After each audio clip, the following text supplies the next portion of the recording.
Hello, everyone. This is Matt from That Matt85 and my friend Pat. How's it going, everybody? And this is our first episode of Bearded Reviews. Pat, I don't remember if you have a beard anymore. I kind of shaved mine off, but at the time that we made this, we were all into the beards. Oh yeah, probably have a bigger beard than I've ever had in my entire life. It's going on a little over a year of growth. So yeah, it's going pretty good. Okay, well, at least you're Uh, representing for our Bearded Reviews here. yeah, Okay, so Bearded Reviews is a movie review website that we made way back in the day, way before podcasting was really a thing. We just wanted to put our thoughts down for reviews and have it for people to look at, and now we decided to bring it back, podcast format, put them up on YouTube for you guys to listen to. uh, yep. Just to give you a bit of an idea of who we are, you might have seen some of my other streamcasts that I've been doing, but I'm Matt.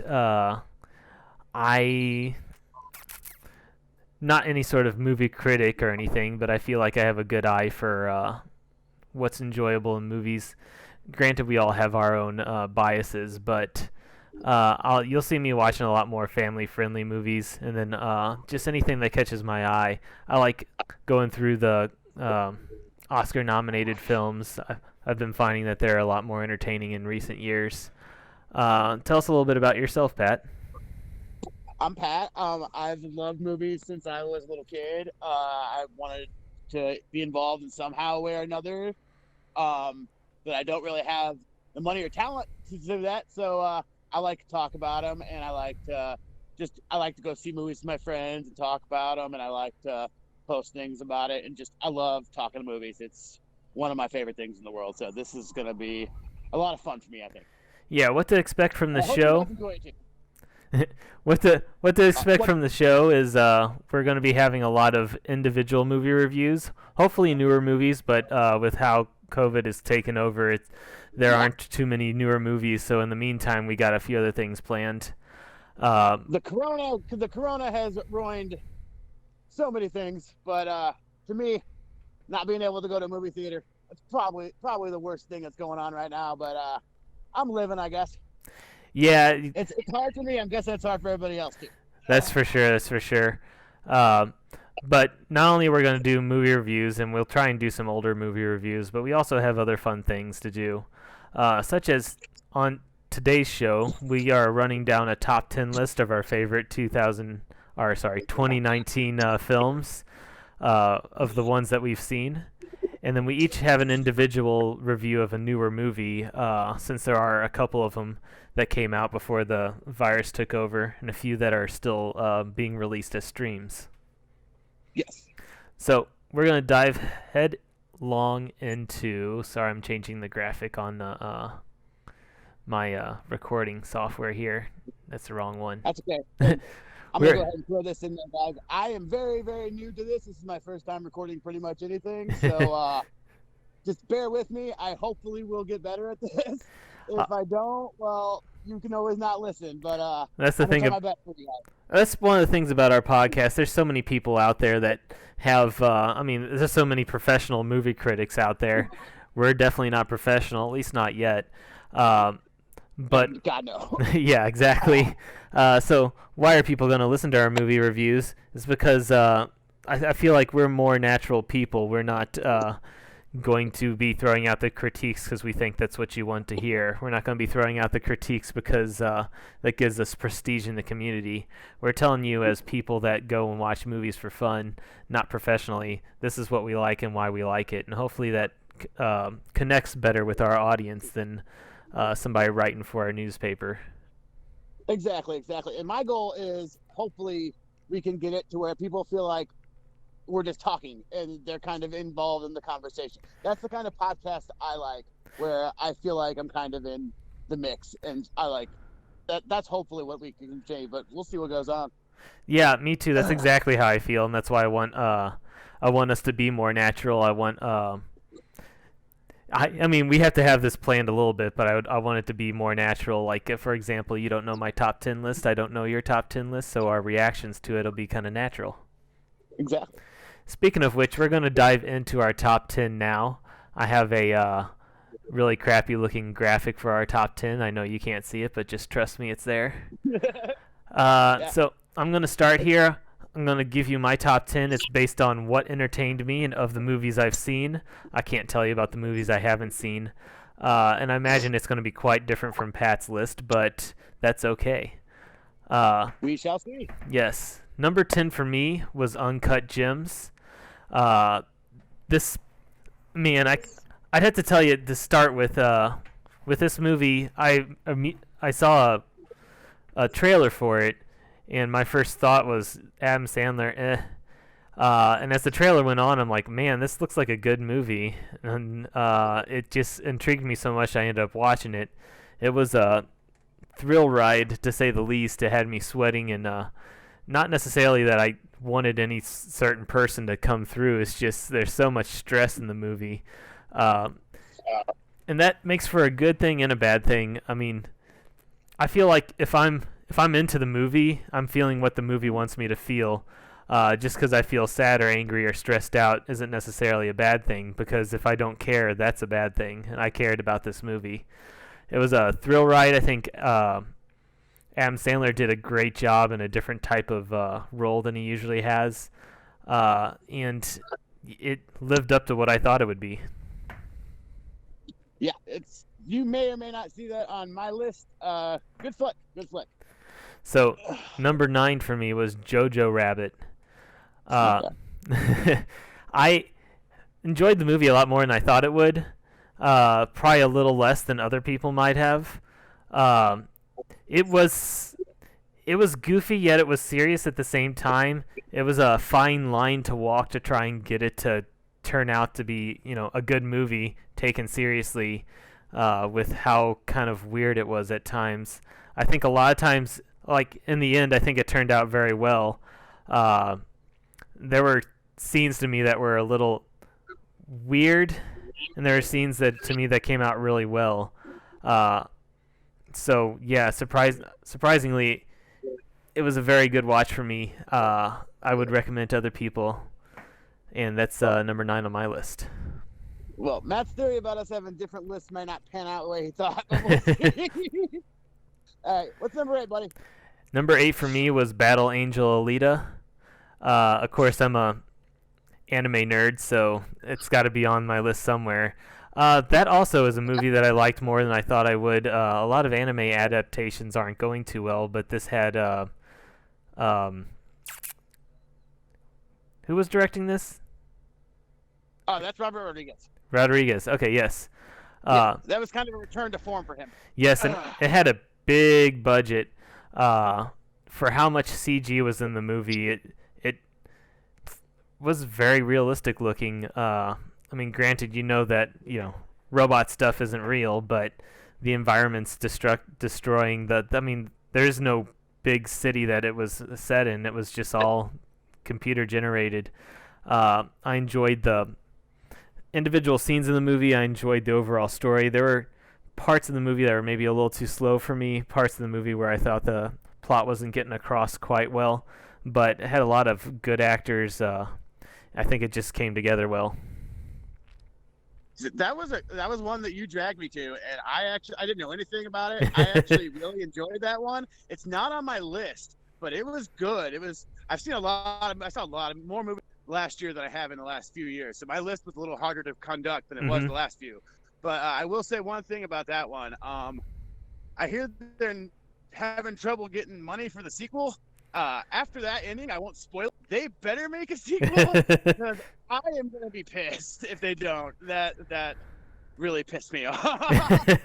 Yeah, I mean, it cost a lot of money. I would imagine they'd ask for even more money to make it, and I think it was a somewhat hit, but it wasn't like enough of a hit. They're like, oh, we're going to bankroll this to the next one. Yeah, I know what you mean. So hopefully in the future it becomes maybe more cheaper to make the same type of movie, so they'll greenlight it. But we'll have to see.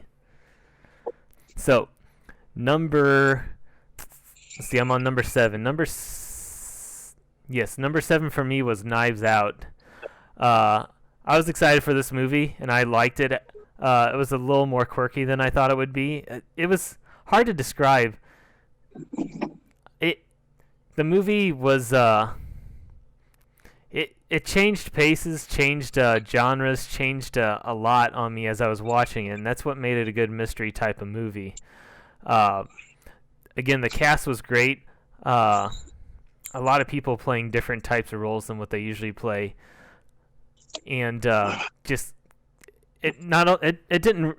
It's kind of funny. It didn't keep me guessing.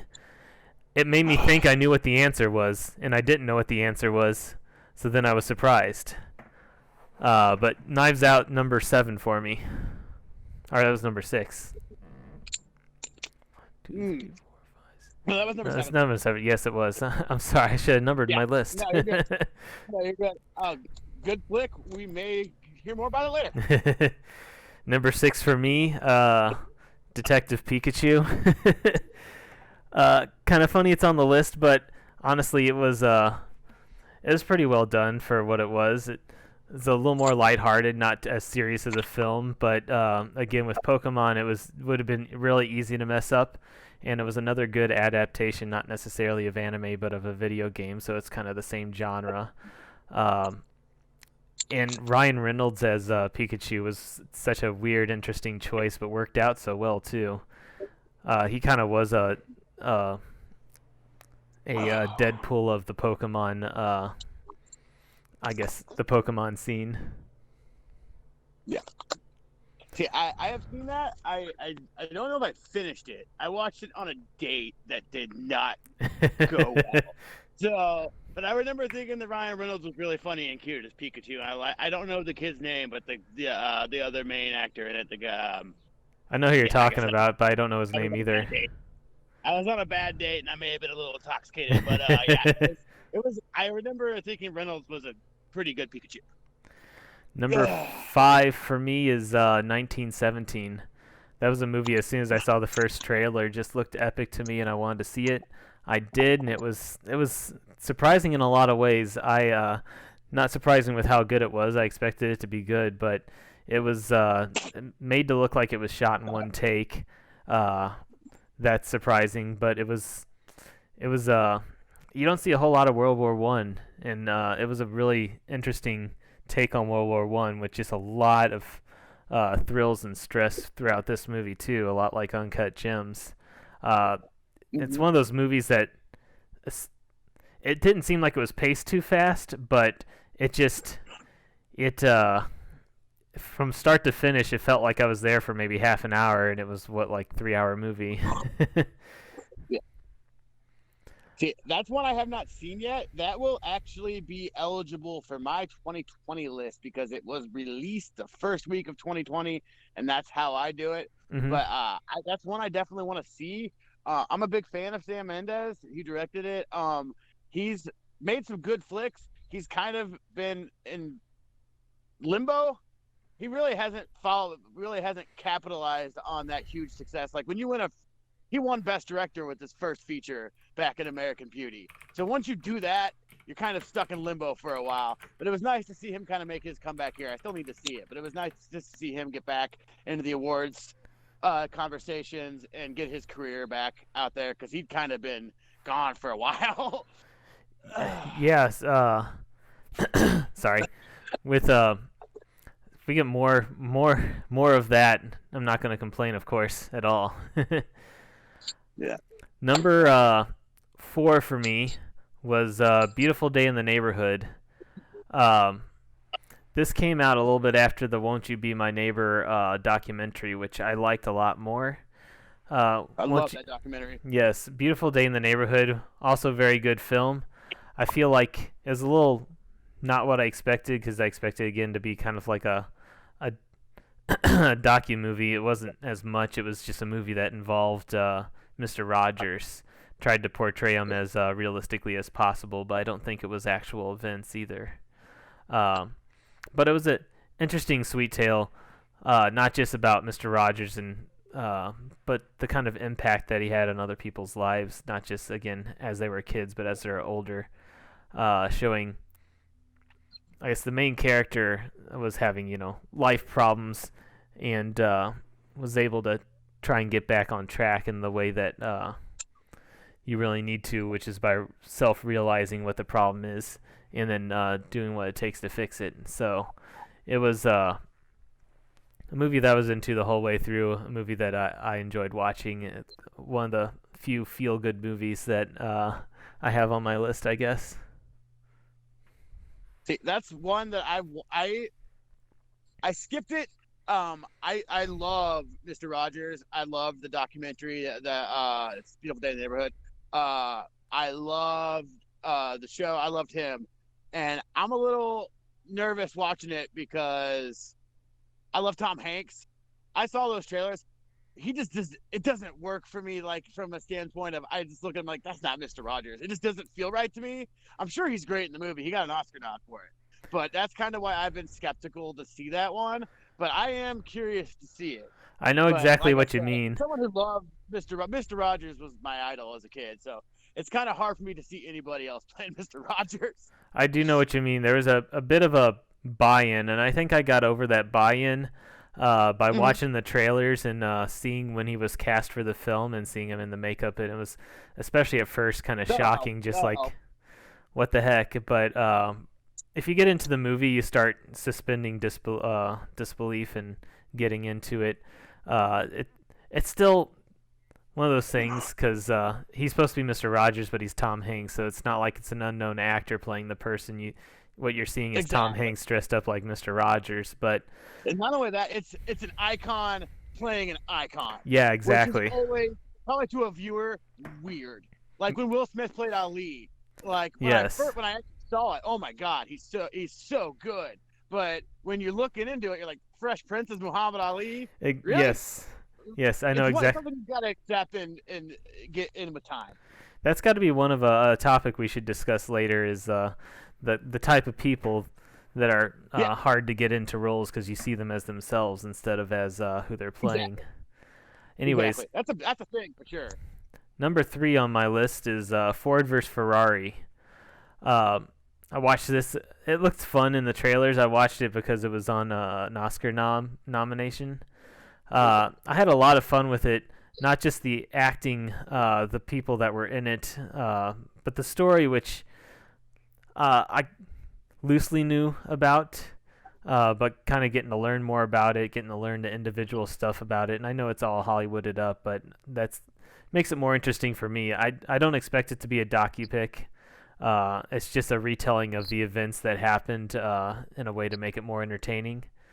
Uh, it, it's it's not a sports film, but there's sports. I mean, it kind of is. So I kind of get into that. Sports is one of my things, so it was easier for me to get into that and to find somebody to root for and to root for them.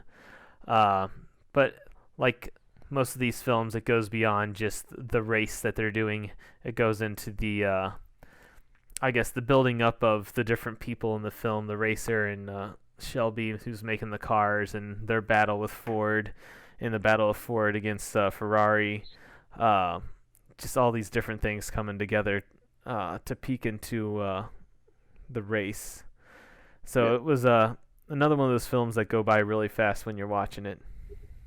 yeah. See, I had mixed feelings on that one. I didn't hate it.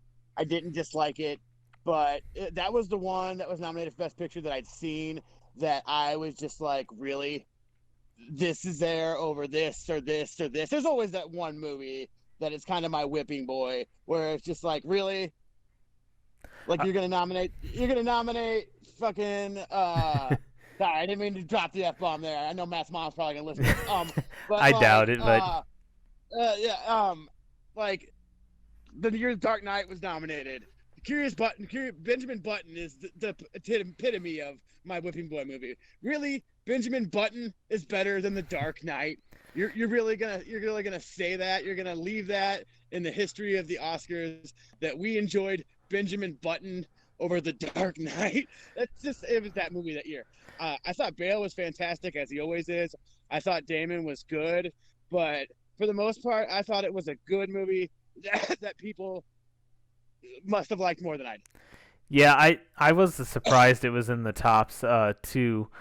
Uh, like I could tell it was meant to try and be there, but it was also the type of movie it is isn't the type that normally gets nominations.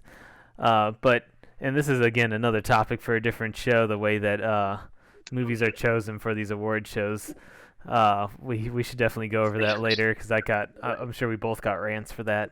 Oh, yeah. If we do a snub episode, you better tell your mom not to listen because that's gonna get ugly. So number two on my list. We're coming down to the top two, so I'm kind of wondering if you're narrowing it down in your mind. Number two for me was The Irishman. Uh, no.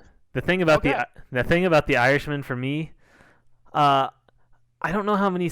This is Scorsese, right? Yes. Yes, I don't know how many Scorsese films I've actually watched, to be honest, and maybe that's why I'm rating it so high. But uh, I was expecting it to be a well-made movie, one that I would critique really well, even if I didn't like it that much. But it turned out to Mhm. be really entertaining to me. How it was shot, how meticulously the characters were built up. Um, of course, I've seen all the different actors, not necessarily in Scorsese films, but in other films, so I Mhm. know who they are and what they do. But they did such a good job and a good look at the period that it was set in, and the good look at the mafia that it was set about. And with how long it was, I really didn't mind. I didn't feel like it was too short. I didn't feel like it was too long. It built up well. Um, if I had to say one thing negative about it, it was more of a. I feel like they didn't really need to have the beginning and the end where De Niro is kind of contemplating his life and how he got there, because I get that point of the film, and I feel like they could have. I guess maybe they could have done it better. I felt like De Niro was reminiscing about his past life, but I didn't really get that he felt bad about it. And if he didn't feel bad about it, then why are we reminiscing about it? But the whole See, story in between of just his whole life was so interesting to me. yeah, you caught me off guard with that one because the last time I talked to you around Oscar time about movies, that was your number one. So I'm curious to see what topped it. Yes, What's your number one? The Irishman was definitely number one for me in the Oscars. And for the Oscars, I consider it my critique. I do think The Irishman was the number one film from last year. But The Oscar movie, the award movie. Gotcha, gotcha. yes, but I did enjoy one movie a bit more, and I know you're not going to be a big fan of it, but number one for me was The Joker, or just Joker, sorry.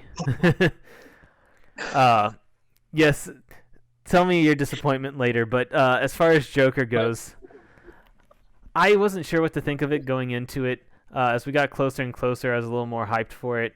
Uh, I have a feeling that not that I took it to heart more, but I feel like you might have felt that it was a little more superficial.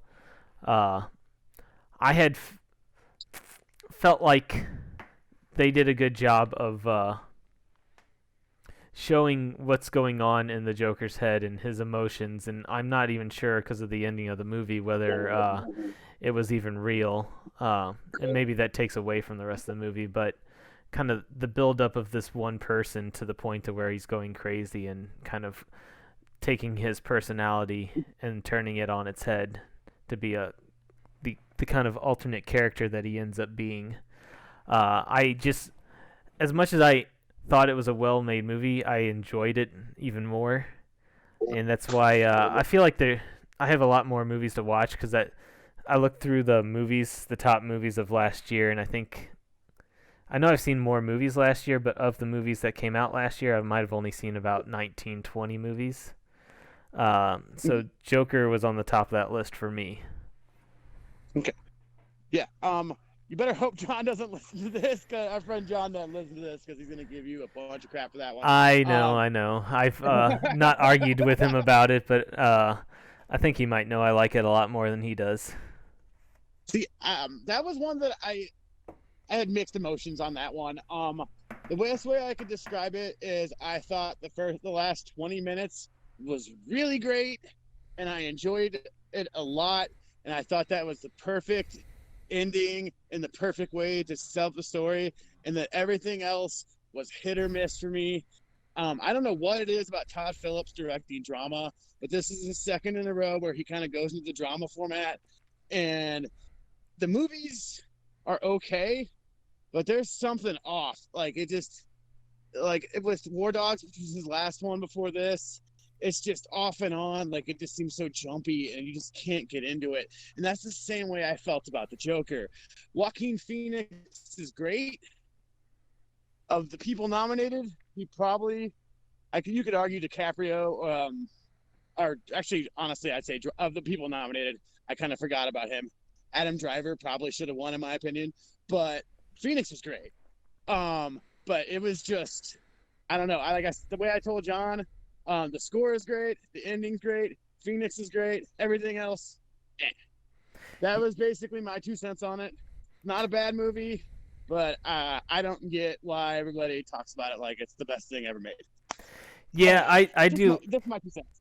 I do feel and I know what you mean. I do feel like even if it's my favorite movie that I've watched from 2019, I see so many people that are way promoting it so much more than I would. But some people get I feel a little less emotionally attached to a lot of things like movies. Whereas I see other people that live and breathe, especially when it comes to comic book movies, and I feel like that plays into it. Not that I'm not biased, but I'm just not as excitable, I think, as some others. Anyways, though, that's my top 10, and now we're getting to your top 10, Pat, so let's hear it. Okay. We're going to start with a movie that is on Hulu right now. So if you want to go watch it, it's real easy. This one is called Booksmart. It was the directorial debut of Olivia Wilde. She's a pretty famous actress. And it's kind of been dubbed as the female Superbad. I don't really like that. There's definitely similarities, but I felt this film had its own story and its own feel despite that. Beanie Feldstein, and I can't remember the other girl's name, but she plays Eve on Last Man Standing. Most people know her as that. I thought they were both phenomenal, both breakout roles, and I just love the story. I love the relationship between the two. It's a great movie. And one other thing I want to point out, it's one of the best characters in a film of LGBT from the LGBT community. It's I loved how they did not it didn't make a big deal about one of the characters being a lesbian, and they just seemed it was normal. It was one of the more natural things I've seen from him recently. I really liked that movie. It was a good, fun movie. I haven't seen that movie, so I don't have a whole lot to add to it, but I do like when you're saying that they can have a movie where lesbians are portrayed and it's not the centerpiece of the movie. It's just considered natural, and I feel like that's the kind of world we should get to too. It was brought up, but that was it, and it's just treated like another. I really like that. Mm-hmm. Okay, all right. Number 9 is My Name is Dolomite is My Name. The kind of the return for Eddie Murphy to the big screen. He was also he did that big SNL promoting it. Just a fun look at the exploitation movies of the 70s and the black exploitation movies. I've seen a few like Badass Song, and I've seen I have not seen the original movie this is based on, but it's a fun look at 70s films and racism and how hard it was to be a minority at that time and to want to be famous. It's really what the core of it is. It tells the story of all these guys who were just trying to get into the business. That they had a black ball on their name from the second they got in, just because they weren't white. And it's a very funny yet good story about a man who everybody told you can't do this, you can't do this, you can't do this, and he did it. And those I always enjoy those type of movies, especially when they're true. That is a movie that I meant to watch, and I still plan on watching, but it's one I haven't gotten to. I think around the time that I was going to watch it was the Oscars, and I ended up having to try and finish all the Oscar Best Picture nominees before the show happened. Yeah. And also, for everyone out there, that one is on Netflix. So, again, another easy one to just pop up and you can watch right away. Number 8, Knives Out. So another one of Matt covered. I liked that this is kind of Rian Johnson's first foray into real comedy. Before this, he had, well, I guess you count the Brothers. I forgot about the Brothers Bloom, but the Brothers Bloom is kind of easy to forget. It bombed so hard. It was fun, but anyway, this is his. He had a hard time with Return of Last Jedi. So it was nice to see him having fun. This is by far the funniest movie he's made. I don't know. It's not his best work. I would say that probably goes to Looper. But very good crime comedy. Such a good cast. And I don't know what it is. Lakeith Stanfield, every single movie he is in, he is just gold, just like he was here. I would say Daniel Craig's probably the big one here. Daniel Craig might be his best work to date, but great cast, good story. To me, it kind of falls off at the end, but I really enjoyed that one. Yeah, well, yeah, you saw my quick review, but I agree. Yeah, that one's a good movie, but there's not a whole lot to talk about because it is what it is. It's just a crime movie. It's a whodunit. You kind of know what you're going into when you get into it, but it's good. It might not be anything spectacular, but it's good. It's a good story and it's a fun watch. Okay, and I forgot I'm still going here, so I'm waiting for you to talk. It's my turn. Number 7. Hold on one second.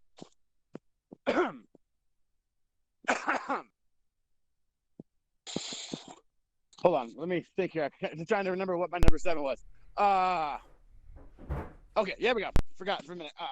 My mainstream one, Avengers Endgame. Everybody talks about the joke. I cannot believe that people think that's not only that people think that's the best comic book movie like ever, but that was the best comic book movie this year when Avengers Endgame came out. I think because Avengers Endgame broke all the box office records, and it's a combination of that and the comic book aspect of it, people just threw it off. Oh, well, we've got all this money. It doesn't need awards. Blah, blah, blah, blah. Bullshit. Special effects are the best that Marvel has done to date, in my opinion. Great cinematography. Of course, the whole cast is excellent as usual. I thought it's the perfect ending to the Avengers series. May not be my favorite Marvel movie, but damn, is it good. And Fat Thor needs his own movie. I think we can all agree on that. Yes, actually, yes. I'd say with Endgame, I wasn't as impressed as I know a lot of people are, and I wouldn't say it's anything specific like that. It was maybe even of the Avengers movies, my third favorite Avengers movie. It was really really good is that it was the ending to such a big story arc. But separating it for me down to its own film, I enjoyed the first one more. The first of the two-parter. I mean, the first Avengers I thought was great. I like that even more than all that. Okay, yeah. See, that's another one that got overshadowed too, because Black Panther came out the same year. Both great movies. I honestly think they're about even, but if they had come out in different years, I think they both would have gotten Oscar nominations. I think so too. That's just my 2 cents, though. I completely understand. It's a great movie. It's fun watch. It's especially the culmination again of all of the Marvel properties up to that point makes it such a big boom. Mm-hmm. Yeah, exactly. All right. I guess I'll move on to number 6 here. Another one that is on streaming platforms. This one just came to Netflix. Uncut Gems. Matt's number 10. Yeah. Yep. I have not seen the Sad Three Brothers' first movie, or I don't know if it's the first movie, the movie that they made big on Good Time. I've heard great things about it, but this is my first introduction to them, and I gotta say, they're very talented filmmakers. This is a great screenplay. It was directed very differently, a very unique look, a very different take. From the beginning, you kind of know, okay, this is different. This is you don't know really what to expect. It's just a fun ride, and if we're gonna talk about Uncut Gems, Adam Sandler is better than he's ever been in his entire career in this movie. As far as I'm concerned, that was the performance of the year. Every single Oscar voter who did not vote for him just because he was Billy Madison deserves to be kicked off the Academy for that. I'm not the only one that feels that way. That was his one shot. That was his chance to get what he's earned over his career. They were never going to give him the Oscar. Everybody knows that. Even if he deserved it, Adam Sandler is never going to get an Oscar. That's just the way it is because the Academy is full of politics, and he will never get there. But he deserved to be in that nomination last year. This will probably be his only shot, and they blew it. I will say I do think they blew it too, and I was surprised that he wasn't there. Oh, I knew it was coming, and I was still livid. Like I knew there was no way they were going to throw him in there. It was a stacked field, that on top of it. But even with it being a stacked field, you don't cut out the best person. It was purely political. Everybody knows it, and it's just not fair. So I'm glad he got his indie spirit. He earned it, but yeah, it's a sad thing. Mm-hmm. Okay, since you already talked about that one, I'll move on to number 5. Yeah. Jojo Rabbit, another one he brought up. Taika Waititi is probably the greatest mind of comedy right now.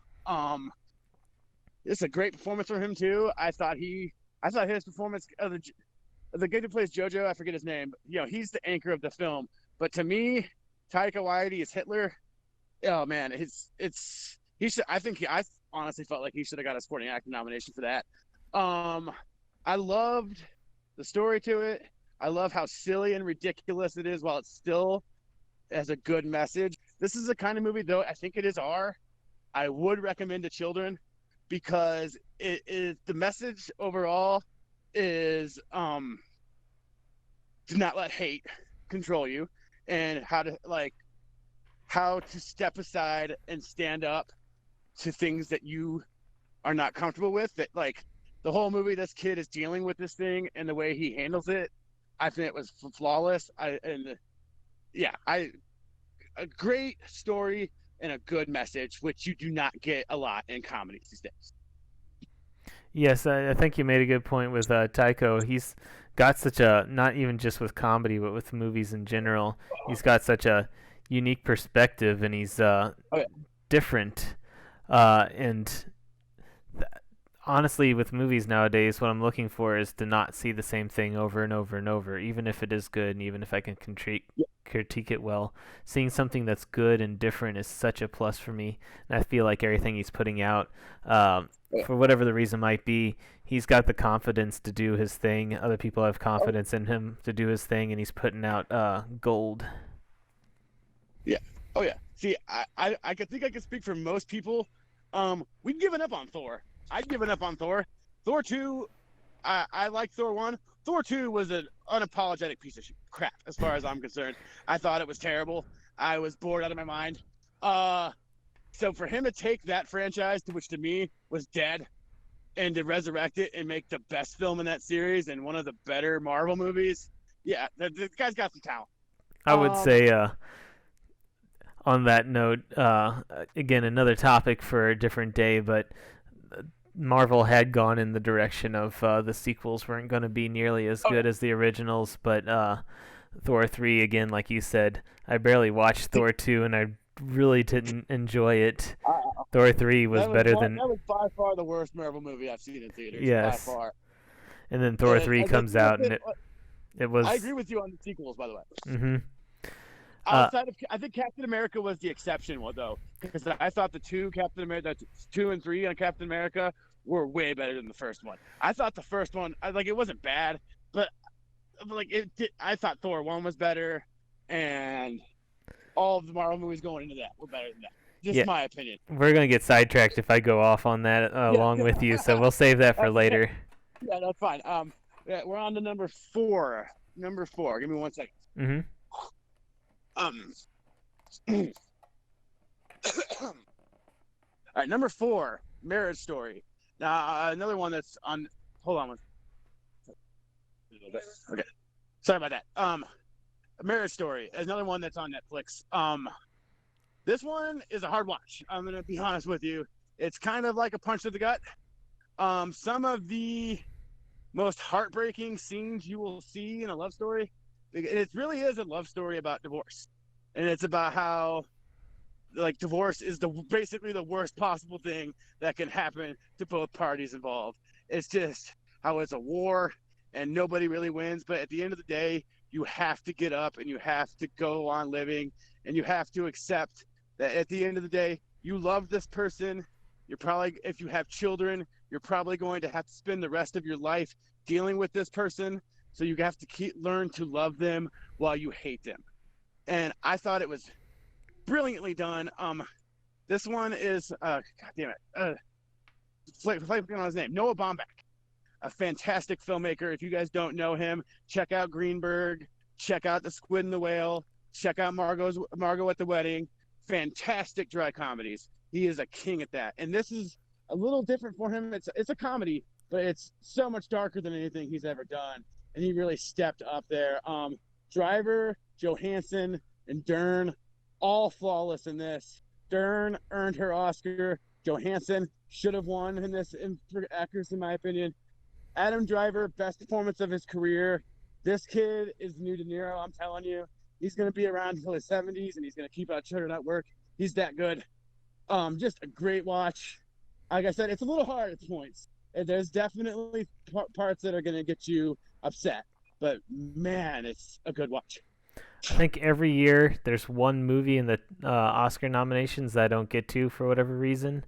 This year, that was that movie. And I still plan on watching it because it looked entertaining. It, like you said, looked like a gut punch, and I don't know if I'm always ready for that. But Adam Driver, I like seeing him, and the movie looked entertaining, and it got good reviews from people that I know. So it's a movie I want to get to for sure. Yeah. Okay, we're on to the next one. Like I said, a lot of these are on streaming sites. It's working out good, so it's a good recommendation for you guys. Mm-hmm. This one is Parasite. This is the movie everybody has been talking about. It won Best Picture. It won pretty much every award you can think of as far as pictures go, past the Golden Globes. It's one of the best movies I've seen in a long time about class. The great thing I liked about this movie is I could relate to the story, even though the people involved are nothing like me. They speak a different language. They live different lifestyles. They live in a completely different country. They live in a completely different culture.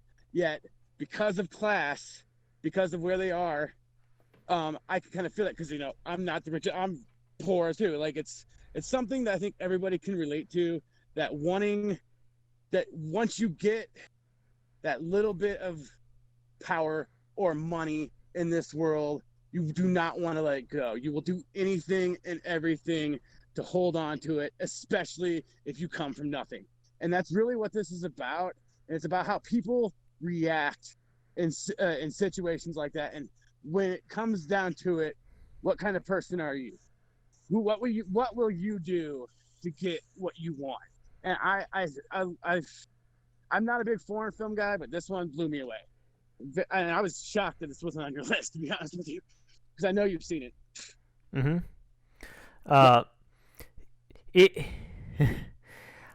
I think for me with that movie, not that it's a big critique on it.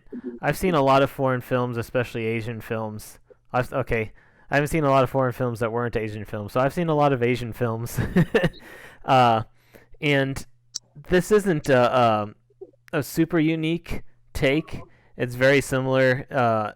Not just that it's always the subject, but it's very similar in how it was shot, how it was acted, how the humor was in it, the setting, and all that. So that part of it was something that I kind of expected. The movie was endearing. It was very interesting, and I like it for what it was. I like that it won for a lot of reasons, but it didn't impress me as much as I think a lot of people, because I've seen a lot of movies and it's similar in a lot of ways. Yeah. And see, I need to see. I've only seen one other movie of his. It was the American release, Snowpiercer, and I liked it. I didn't like it as much as other people I've talked to, mainly my cousin John, who was a friend of ours. But he's a very good filmmaker, and I was very, very impressed with this. All right, we'll go on to number two. Mm-hmm. I don't think anybody who knows me is going to be surprised on my 1 and 2. Once Upon a Time in Hollywood gets the second spot. Anybody who knows me knows that I'm a Tarantino guy, idolize the guy. This was different for him. I like that he finally made not only his Hollywood love letter to Hollywood, but he also made his buddy movie. Anybody who knows Tarantino knows he loves those kind of movies. He's a comedy guy who directs drama, and this was like a straight up comedy to me. I love the Hollywood aspects. I think Pitt is better than he's ever been in this. I think DiCaprio is underrated. He got his nomination, but people kind of sleep on him because of Pitt. Margot Robbie is just a joy on the screen, and it's controversial. But that little scene with Bruce Lee, I loved.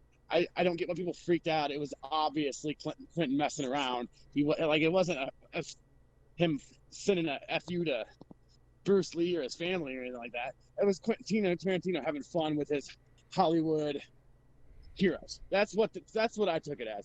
But the thing I really like about that one is it's different than anything he's ever made. It's not violence every scene. It's not fu every scene.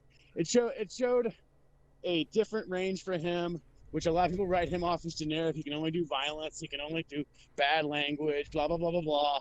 There's like maybe 20 f words in this movie compared to like the 200 in Pulp Fiction.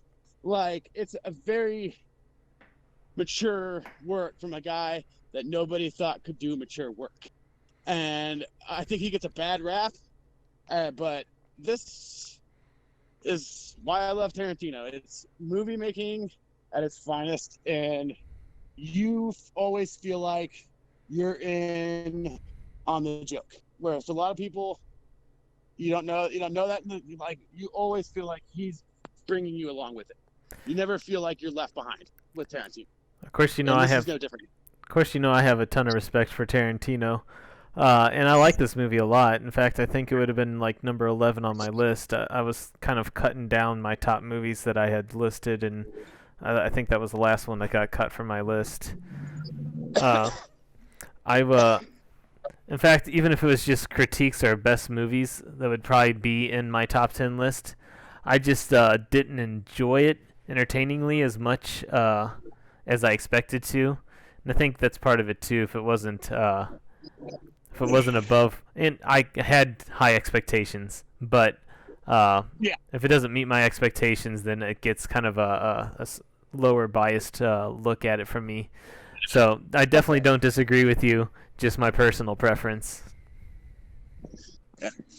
On to number 1, again, a Netflixer, The Irishman. Scorsese is another, Scorsese and Tarantino are my guys, so you can claim bias on this. You're probably right. I will say they should not have done the CGI. That's the only complaint I have. And even with that, I still think it's the best movie of the year. But yeah, like, cast somebody younger to play young De Niro, because that was a disaster. But I disagree with you on the beginning and end. I think it was a good introspective to the character. The character does not really show his emotions at all. And I thought that those scenes in the elderly folks' home and the scene with the casket kind of showed a broken man with nobody to take care of him and nobody around. And just, I thought that set the story up so well. I thought it was a good setup. The chemistry between Pacino and De Niro is better than it's ever been, as far as I'm concerned. I love the father-son dynamic between them, even though they're like the same age and they're like brothers in real life. But they made it work. This was the best work I've seen from Al Pacino probably in about 20 years. I'm a fan of his overall. Like, his 70s and 80s work is flawless. Everything after Sin of a Woman to me is just Pacino playing Pacino. So it was nice to see Pacino in a role like Jimmy Hoffa, and he made it his own, and he really personified Hoffa while looking absolutely nothing like him at all. But I loved, and people give Scorsese crap for no women in this movie, and they've kind of got a point. But I will say, I thought that the whole thing of saying Anna Paquin was misused is ridiculous, because though she had very little screen time, the screen time she has is very important to the film. Her character is very important to the film, even though you don't hear or see much from her. Yeah, she only had 7 words in the whole movie and like one line, but that one line is probably the biggest line in the movie. Like, she's so important to the movie, it doesn't matter that she's barely in it. To me, and like I said, Scorsese and women, that's not something he's known for. He's definitely a guy movie. He makes guy movies. He directs men well. He does not direct a lot of women, but when you've got the cast that he's got and you've got the skills that he got, you can pretty much do whatever you want. Well, and he does. I definitely don't disagree with you. Yes, as well, like I said, I had a number 2 for me, and I still think it was the best movie of the year. Like I said, definitely don't disagree with you there. So that's our top 10s, at least of what we've seen so far. Possibly we could do a retrospective of it later, but I feel like who knows what's going to happen with the pandemic that's going on. So exactly. That's why we're doing this now. Yes, that's why we're doing it now. In the perfect world, we'd be viewing all the summer movies that came out in the last month, because that's what we should be doing. But COVID-19 has kind of put a kibosh on that. Yes, but we have seen some of the newer movies of this year, and now's the time for us to give our reviews for them. So I'm changing our graphic here, and the movie that I saw was Scoob, and the story about how we saw that was my brother and sister were visiting me. We'd watched Scooby-Doo as kids. It was a newer movie that just came out that weekend that they were here. We thought it'd be kind of fun to watch it. Not that we thought, this is not exactly an anticipated movie or anything, but it's something that would be fun to watch. If they weren't here, I probably wouldn't have even seen it, but I did, so here's the review for it.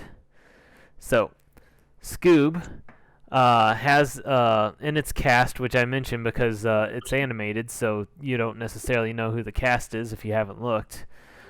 Will Forte, Mark Wahlberg, Zac Efron, Ken Jeong, Tracy Morgan, Frank Welker, and Simon Cowell all doing voices. Granted, Simon Cowell did the voice of himself in the movie.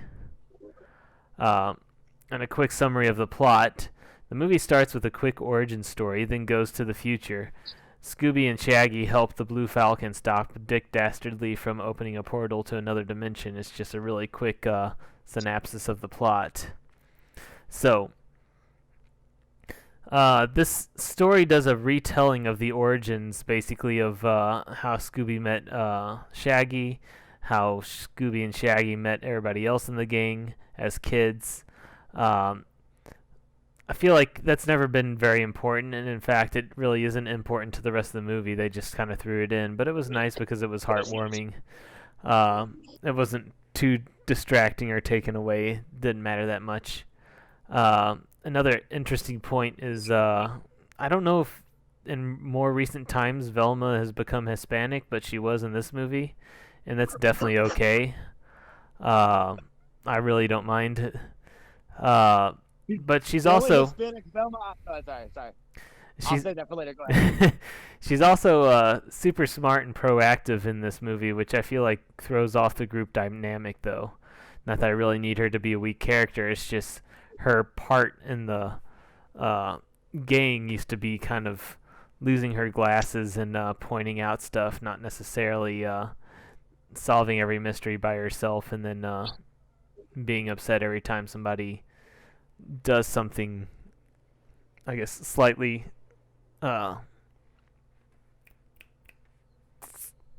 slightly mean to them. But that's kind of how she's turned into for this movie.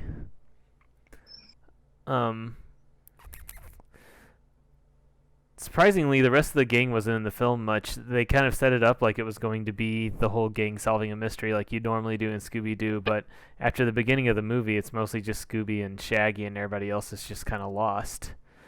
In that kind of way, it's not like a normal Scooby-Doo cartoon.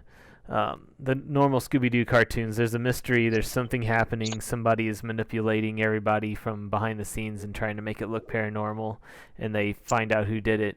In this case, it was the Hanna-Barbera, which goes to my next point. There's a lot of callbacks to old Hanna-Barbera cartoons, such as Captain Caveman, Grape Ape, Blue Falcon, Dino Mutt, and Dick Dastardly. So Dick Dastardly is the main villain in this, and he used to have his own cartoon with Dino Mutt. I guess the story goes that he discovered, as an evil scientist kind of person, he discovered another dimension where there's just tons of gold, and he tried to go through there, but it was a one-way portal. So his dog Muttley got stuck on the other side of the portal. So he was trying to do what they needed to do, which was collect these artifacts to open up the portal both ways and get Muttley back, plus get all the treasure. He eventually gets what he needs, opens the portal up, but then it releases Cerberus onto the world, and then Scooby-Doo, Shaggy, and Blue Falcon, which is a Hanna-Barbera's kind of Superman-ish type superhero from back in the day, all have to put a stop to that and put a stop to Dick Dastardly. Now, there's not a whole lot of, like they like to do in newer cartoons, have a lot of adult jokes that go over kids' heads. But there was a moment it was done specifically for this purpose, where Scooby and Dick Dastardly just kept saying Dick back and forth, because Dick Dastardly was trying to get him to say his name, so they just kept going Dick, and then he would say Rick instead of Dick. And be like, no, Rick with a D. Dick, Dick, Dick, Dick, Dick. Just kept saying Dick. It was kind of weird and funny, especially because of the kind of movie it was in. So animation technical aspects and everything were fine, but it was nothing special. Just kind of, I guess, the normal. It wasn't super high budget to look like it's realistic, like, say, like Alita or anything. But it wasn't so low budget that it looked like it was out of place. It was just kind of using whatever generic engine that whatever company has for this to create CG movies. The voice cast was really good, though. Not just the the cool voices that they had, but just actually doing their jobs as voice actors, which it doesn't always translate as from regular actors into voice acting. But in this case, I think everybody did a good job. Even Tracy Morgan as Captain Caveman in his small little part. Did his character at any point take off his shirt and rub his belly? If he did, it's not really a Tracy Morgan role if he did. So I'm just saying. I don't remember if he rubbed his belly, and I wouldn't be surprised if he did, but Captain Caveman also doesn't wear a shirt, so he didn't have to reveal anything for it. I'll have to look that up later. So it was an enjoyable movie. It was fun for what it was. I wasn't too super into it. We kind of talked through the movie and had fun with it. That's the kind of movie it is. Or to go show kids. I'm sure kids are into it too. But that's what it was meant to be, and that's what it was. So I think it hit on its goal.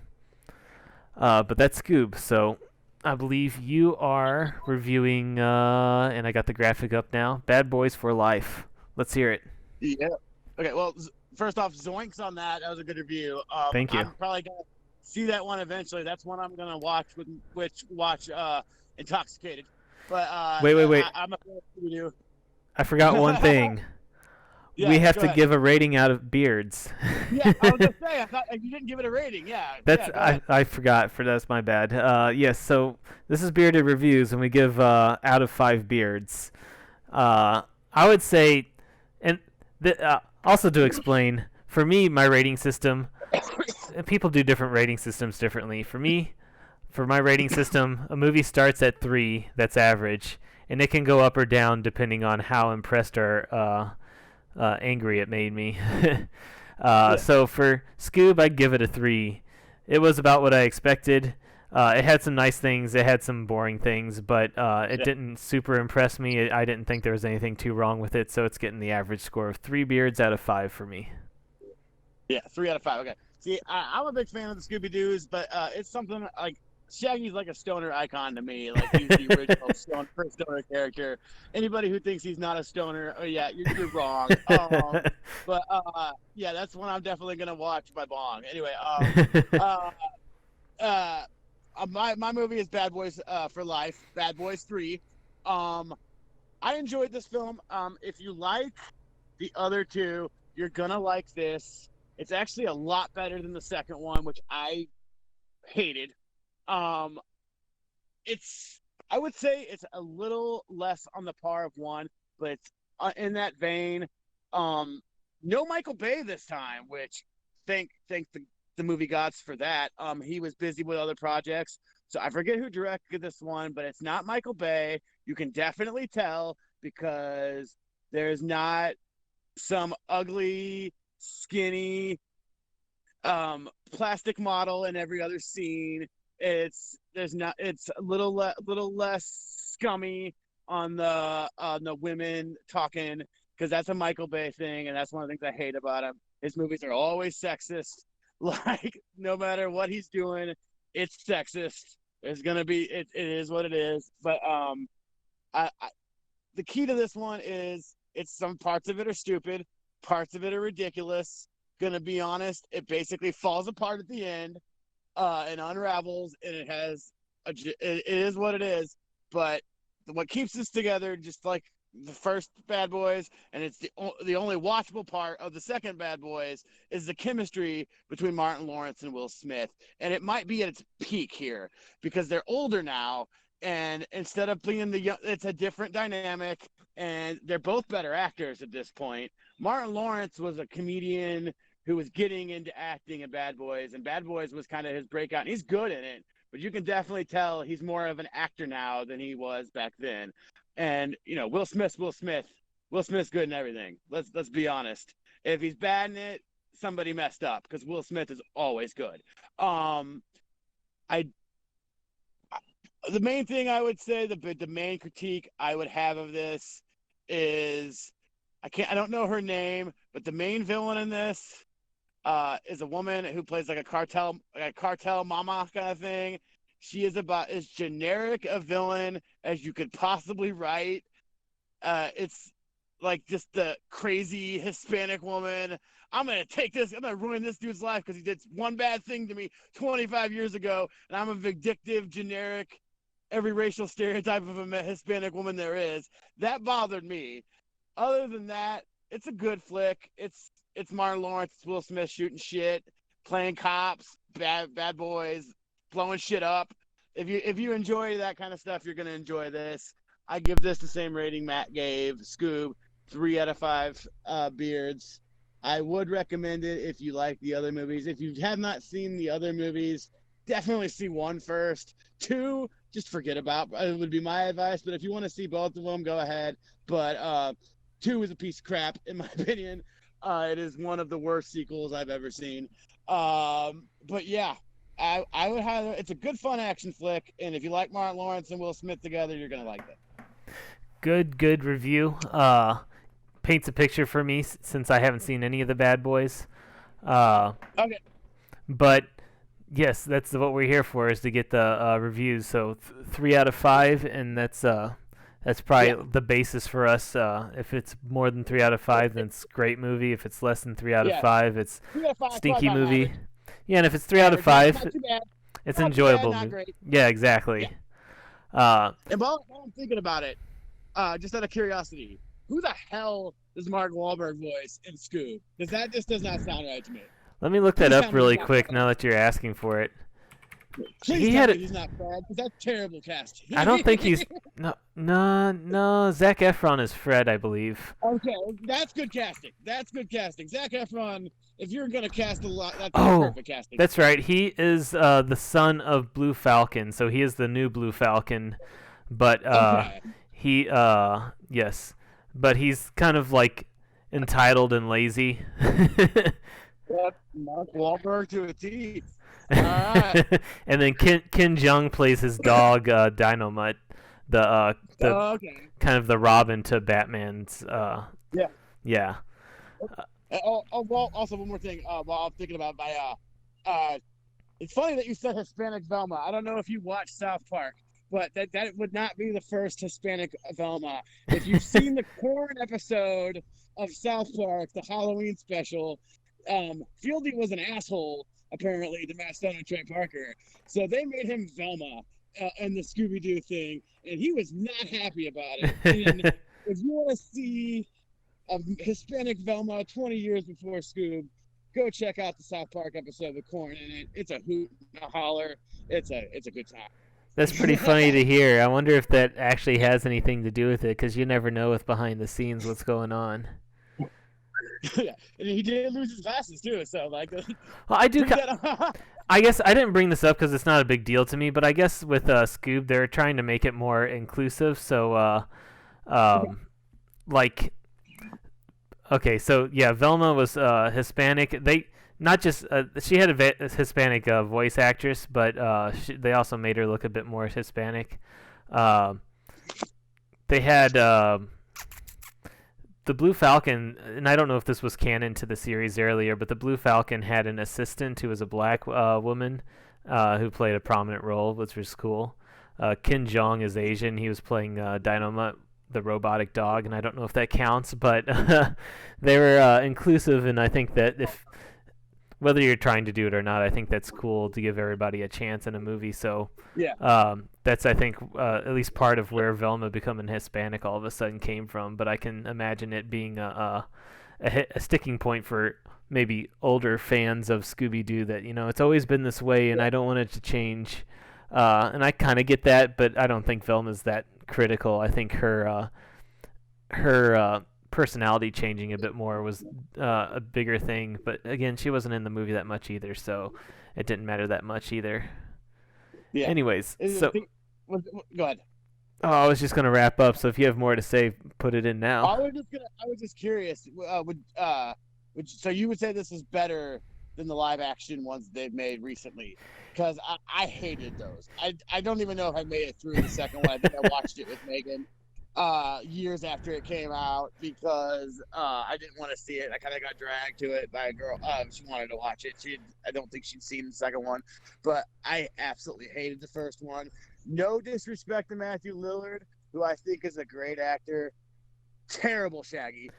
You know what's funny about that is I had assumed at some point I would watch those, and I just never have.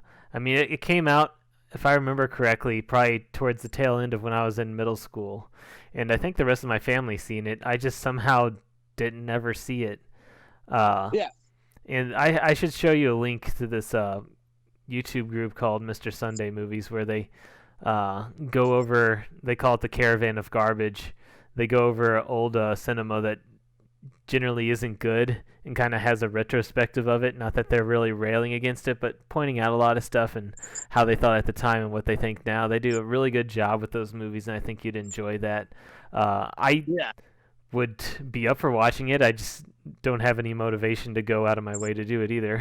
It's just everything about it. I don't know. I didn't, even though Matthew Lillard definitely plays up the stoner aspects of Shaggy, and they actually make references to marijuana in at least one of the movies,